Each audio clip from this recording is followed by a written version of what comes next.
پخوا زمانې کیسه ده چې د کلي په لمن کې یو سړی اوسېدو چې د هغه نوم راشد و. د راشد په زړه کې غټ غټ خوبونه وو. دولت، عزت او شهرت د هغه د زندګۍ مقصد و.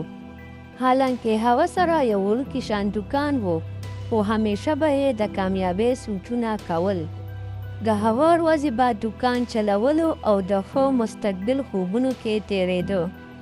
د راشد د زندگی ساده وه، خو یو څیز و چې هغه به هر وخت بېچینه و، او هغه و لالچ.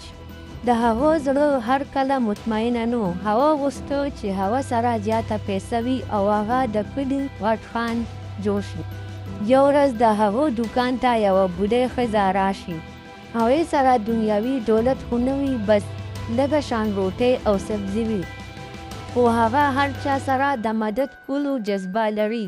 امي جان په نرمۍ سره راشد ته وویل: راشد زویه، که ته غواړې نو لالچ لږ کم کا، ستا زندګۍ کې به لږ سکون راشي.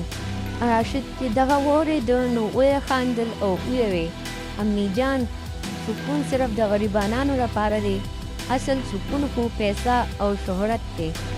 څو ورځې بعد په کلي کې یو زبردست طوفان راغو او باران دومره تیز و چې د راشد دوکان او هغه سره ګیر چاپېره چې کوم کورونه وو هغه ټول خراب شو.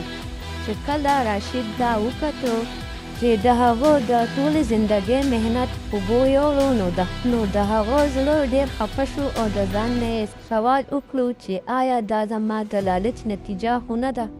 چې کله راشد په بله ورځ د دوکان نه راووتو او ویې کتو نو هماغه بوډۍ لږه شان روټۍ او سبزي په لاس کې نیولې وه او ولاړه وه، او بس دومره یې وویل چې راشد زویه، اصل دولت انسانیت او د خلکو په مدد کې دی.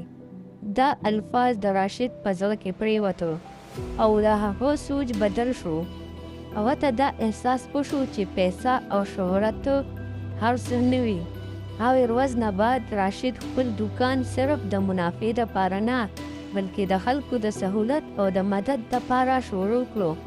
نو په مزه د کلي د خلکو په زړونو کې د راشد دپاره نور زیاته عزت او محبت جوړ شو.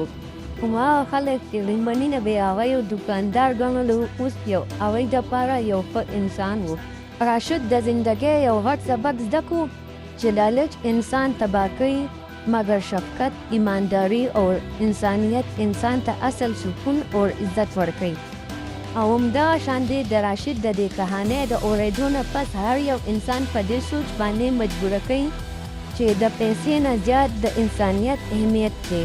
لالچ د انسان زندگی تباه کولی شي، مګر سچایي او د خلکو خدمت اصل دولت دی.